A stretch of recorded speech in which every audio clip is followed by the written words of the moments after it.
Salut à toutes, salut à tous et bienvenue dans cette nouvelle vidéo sur la chaîne. C'est mon avis 2, vous le savez, cette chaîne secondaire qu'on a créée pour faire du contenu un peu différent sur la chaîne principale. Alors en l'occurrence aujourd'hui je vais vous parler d'un smartphone, mais vous savez c'est ce format que je vais essayer de faire le plus souvent possible désormais. Alors le plus souvent possible, ça va pas être évident parce que passer un mois en compagnie d'un smartphone, on peut pas le faire toutes les semaines. Donc du coup, là ça fait un mois que ce S24 Ultra m'accompagne partout au quotidien, c'est devenu mon smartphone perso. Je n'ai plus d'iPhone sur moi, je n'ai plus d'Apple Watch, je n'ai plus que des produits de chez Samsung. Et donc ce S24 Ultra, vous avez déjà vu le test sur C'est mon avis, vous avez déjà vu le déballage sur C'est mon avis, et voilà la vidéo. Un mois plus tard, je vous dis ce que j'en pense, est-ce que j'ai trouvé d'autres problèmes, est-ce que j'y ai trouvé d'autres qualités, je vais tout vous dire tout de suite. Donc ce S24 Ultra, je le rappelle, il est très cher, on est vers les 1400, 1500 € selon la version que vous allez choisir. Là, cette version, c'est la 512 Go, mais elle était en promo à l'époque où il est sorti. En fait, la 512 coûtait le même prix que la 256, en gros. Mais on est sur de l'ultra haut de gamme, hein. On est à 1400, 1500 € à ce prix-là. Vous avez un peu tout ce que vous voulez. Vous avez du smartphone pliable, vous avez de l'iPhone Pro Max, vous avez ce que vous voulez dans ces prix-là. Donc, c'est vrai que vous pouvez être exigeant. Et je le suis. Si vous regardez souvent mes vidéos, vous savez que je suis très exigeant, parfois un peu, certains disent tatillon. Bon, alors, ce S24 Ultra, moi, je l'adore. Hein, très clairement, depuis un mois qu'il m'accompagne partout, alors ça fera un mois demain, hein, je triche un peu, j'ai eu le 24 janvier, on est le 23 février, hein, un jour près. Vous allez voir cette vidéo le 24, donc pour le coup, on est bon, hein, pile poil un mois. Mais bref, je l'adore, je n'y trouve que des qualités, non, c'est pas vrai, il y a quelques petites choses qui m'agacent un peu malgré tout, mais si quelqu'un aujourd'hui achète ça parce qu'il veut ce qui se fait de mieux et qu'il veut pas d'iPhone, honnêtement, je pense que c'est ce qui se fait de mieux actuellement, et comme je disais dans ma vidéo de test, il y a donc 3 semaines sur la chaîne principale, c'est mon avis, honnêtement, je pense, et j'en suis même sûr, c'est le meilleur smartphone que j'ai pu tester, que j'ai pu utiliser de toute ma vie actuelle, hein, de ma vie de geek, si j'ose dire, et évidemment de C'est mon avis, c'est-à-dire que malgré tous les téléphones très haut de gamme qu'on a pu tester sur la chaîne, là, j'ai vraiment ce qui se fait de mieux à tous les niveaux, où moi je cherche vraiment ce qui se fait de mieux, en performance, en autonomie, en photo. Alors l'autonomie, je vais y revenir, en photo, en écran, en expérience au quotidien. Hein, vraiment, ça c'est très important parce que une fiche technique c'est bien, utiliser, tester au quotidien sur plusieurs semaines, sur presque un mois du coup, c'est mieux. Alors vous le savez, c'est Android 14, c'est One UI 6.1, donc c'est la toute dernière version d'Android et la toute dernière version de l'interface de chez Samsung. Évidemment, il y a de la concurrence intéressante à ce prix-là dans d'autres marques. Hein. Je ne dis pas que les autres modèles haut de gamme, là, chez Xiaomi, ils ont sorti le 14 Ultra. D'ailleurs, je précise que cette vidéo, je la filme avec un Redmi Note 13 Pro Plus. Donc c'est pour ça, on est en 4K dans 30 images secondes, et puis on a une vision un peu plus resserrée que d'habitude. Mais donc évidemment, il y a d'autres modèles intéressants dans ces prix-là. Même chez Samsung, le Z Fold 5, qui va être dans les mêmes prix, vous offrira quasiment la même expérience au quotidien d'une manière différente. Et évidemment, si vous êtes un fan OnePlus, le OnePlus 12 actuellement il est pas mal, même s'il n'y a pas toute cette partie intelligence artificielle, je vais y revenir dans un instant à ce sujet. Vous avez le OnePlus Open à 1800 € qu'on avait testé, qui était très décevant pour ma part, mais au niveau fiche technique et au niveau rapport qualité-prix, c'est pas mal. Bon, oui, il y a plein de choix. Mais ce S24 Ultra, moi, il m'intéresse parce que c'est déjà un smartphone qui ne se replie pas, hein, à l'ancienne, avec un immense écran. J'insiste là-dessus, c'est vraiment devenu pour moi un truc mais vraiment essentiel de ce smartphone. Ça fait presque un téléviseur, hein. Franchement, je suis très honnête, j'ai regardé beaucoup de vidéos, de séries et de télé sur ce smartphone, et c'est pour moi sa qualité numéro 1. Ensuite, évidemment, les performances avec cette puce Qualcomm Snapdragon 8 Gen 3. Alors, les noms chez Qualcomm en ce moment. Donc en gros, c'est ce qui se fait de mieux chez Qualcomm actuellement. Je crois qu'il va y avoir une nouvelle version qui est attendue dans les semaines à venir pour justement peut-être le Z Fold 6, des trucs comme ça. Mais actuellement, c'est ce qui se fait de mieux de toute manière. Je veux dire, je crois que j'ai 16 Go de RAM. Mais à quel moment je peux me dire, voilà, c'est pas assez performant, j'aurais mieux ailleurs, j'ai pas assez de RAM. Non, c'est impossible. C'est impossible. Ça tourne du feu de Dieu, les jeux, les machins, les trucs. Il n'y a pas besoin évidemment de fermer les applis. C'est top. Franchement, c'est top. Les photos, je vous en ai déjà parlé. Je vous remets une nouvelle galerie Google Photos sous cette vidéo avec encore plus de photos que j'ai pu prendre avec ce S24 Ultra. Pour moi, évidemment, la qualité photo de ce smartphone n'est plus à prouver, surtout avec toutes ces capacités justement de zoom. Alors ça zoome très bien dans la nuit, en intérieur, en extérieur. Les photos sont top, en selfie, etc. C'est instantané, ça marche nickel. Donc franchement, de ce côté-là, c'est le plaisir. Et aussi au niveau, je dirais, ergonomie. c'est un appareil qui reste assez productif. Hein, c'est pas toujours le cas malheureusement avec les smartphones Android, surtout sur les modèles qu'on peut replier.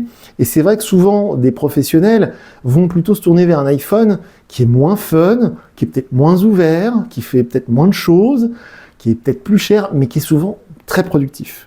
Pour faire les mails, pour faire les messages, pour prendre des photos, envoyer à ses collaborateurs, des WhatsApp, des FaceTime, des machins, c'est vrai que l'iPhone est très très efficace. Et là, on est presque rendu à ce niveau-là.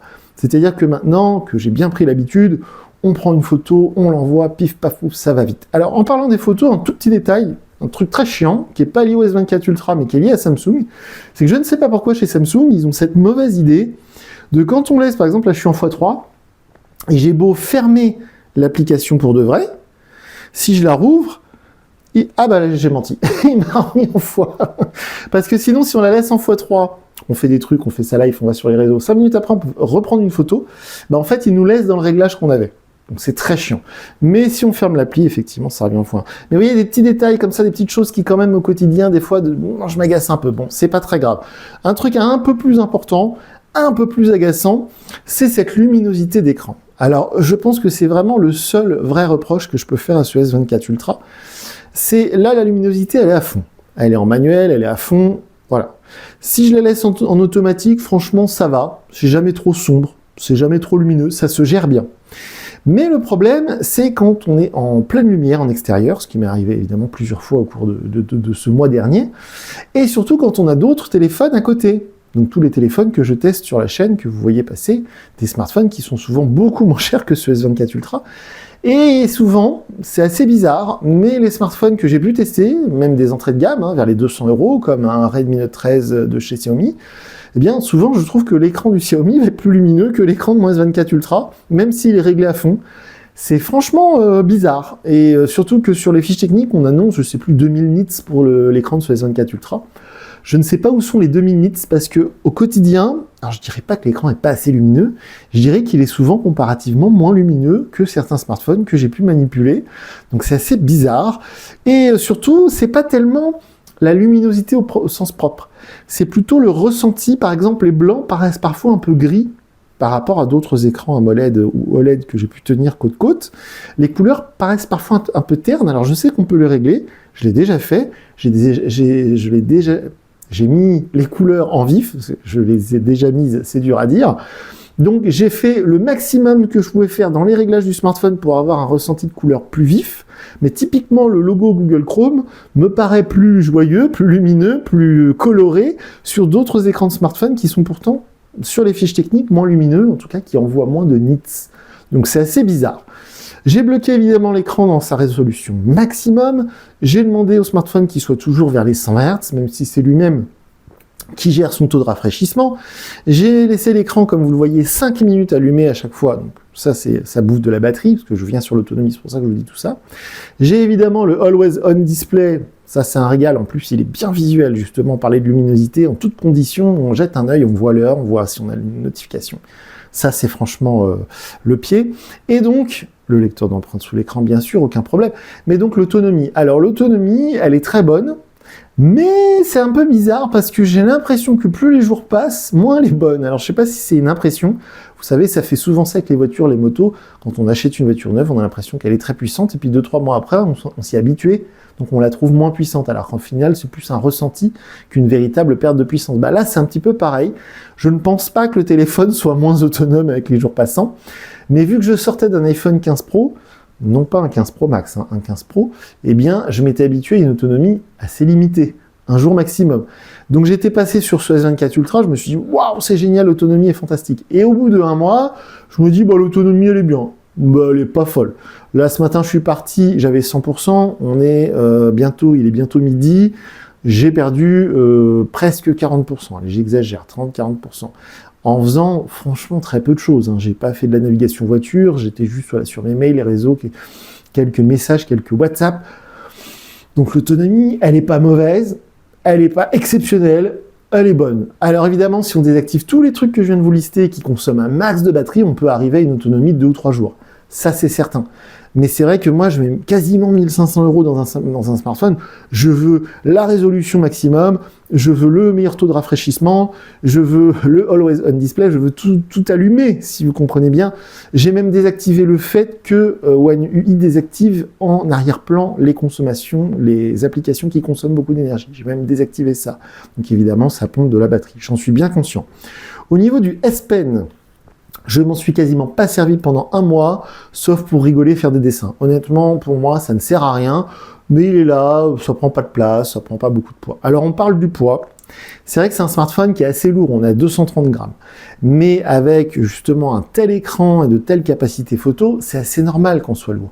Donc, c'est pas vraiment un reproche ni un défaut. Mais c'est vrai que si vous nous suivez sur les réseaux, vous avez vu que on a fait un déballage, d'ailleurs sur cette chaîne, c'est mon vidéo, on a fait un déballage de coque. On a une marque que je ne connaissais pas du tout, Elago, une marque californienne qui nous a envoyé des coques. J'ai fait un déballage et je me suis dit pendant quelques jours, je vais utiliser une coque, ce qui ne m'arrive jamais, hein, j'ai pas de verre trempé, pas de coque sur mes smartphones. Une coque transparente, vous verrez, j'ai mis la photo sur les réseaux. Et alors, je vous parle de ça par rapport au poids. Le smartphone nu, il est à 230 grammes.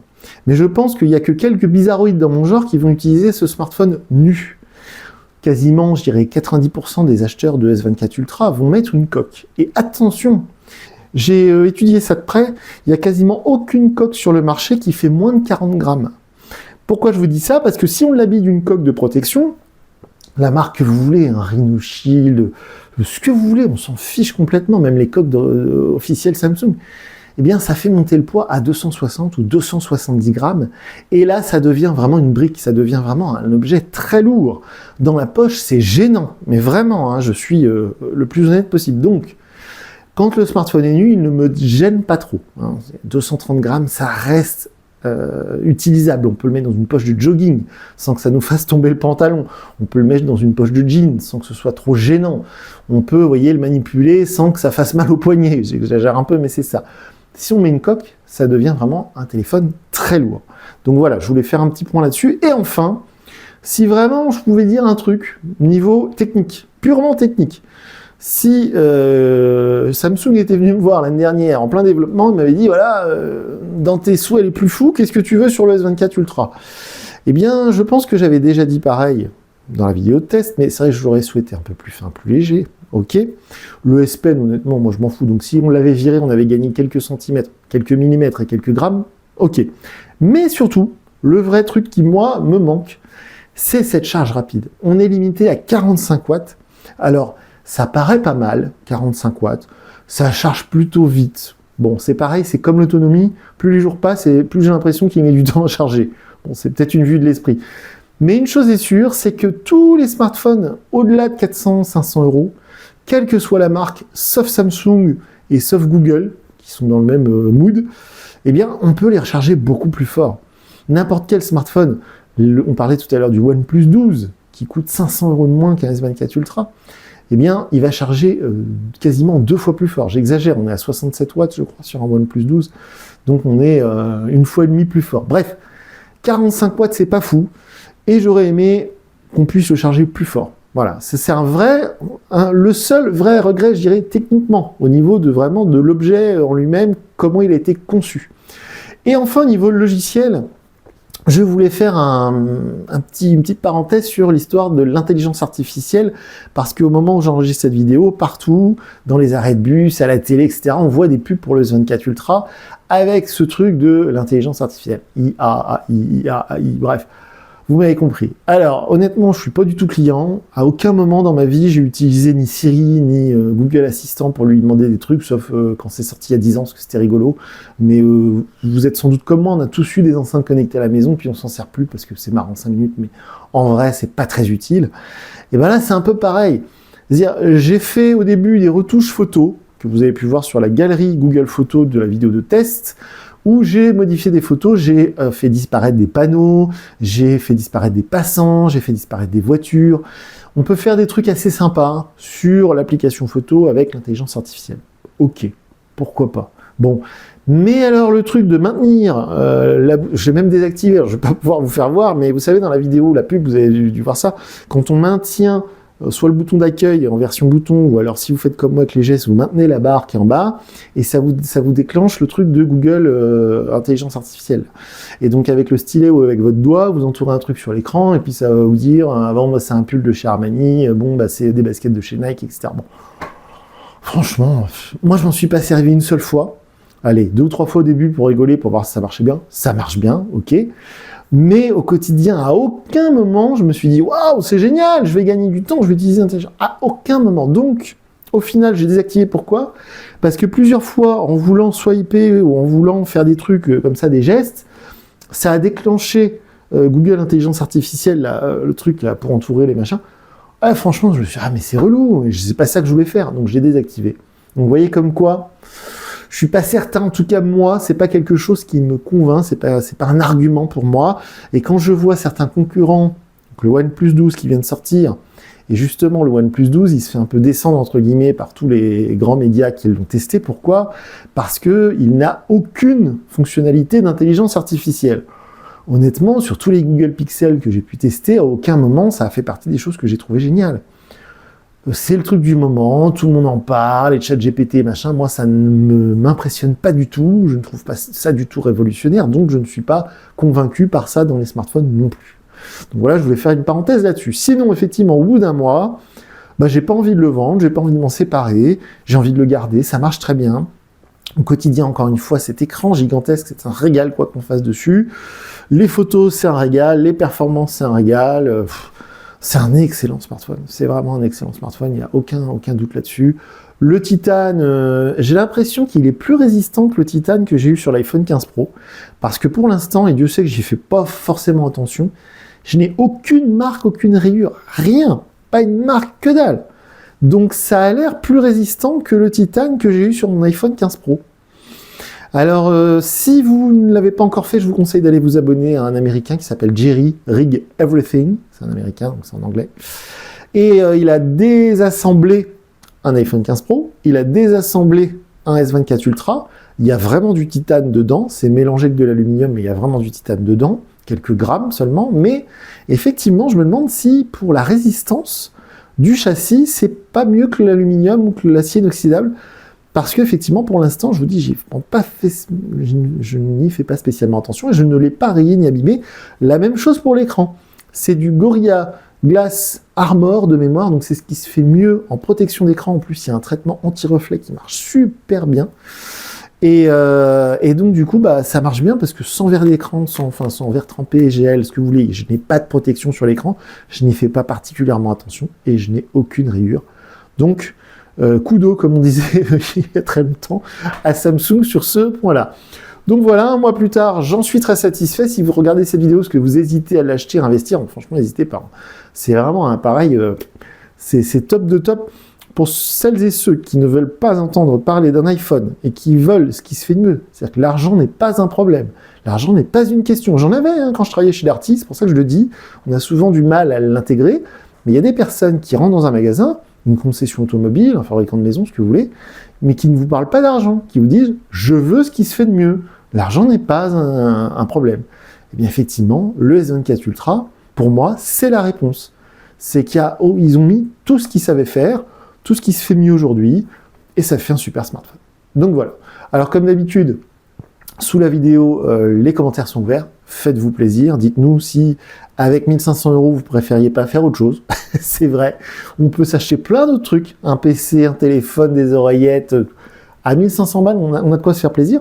Et j'en termine en disant que j'utilise évidemment l'Apple Watch, vous voyez, la Samsung Galaxy Watch 6 avec ce S24 Ultra, et c'est vrai que les deux appareils ensemble, c'est quand même très pratique, ça marche très très bien. Et au poignet, si vous vous demandez, j'ai une montre de marque Amazfit que je teste actuellement pour la chaîne. Donc voilà pour cette vidéo. On est présent sur X, anciennement Twitter, et moi je vous dis à très bientôt pour une nouvelle vidéo sur la chaîne. Salut!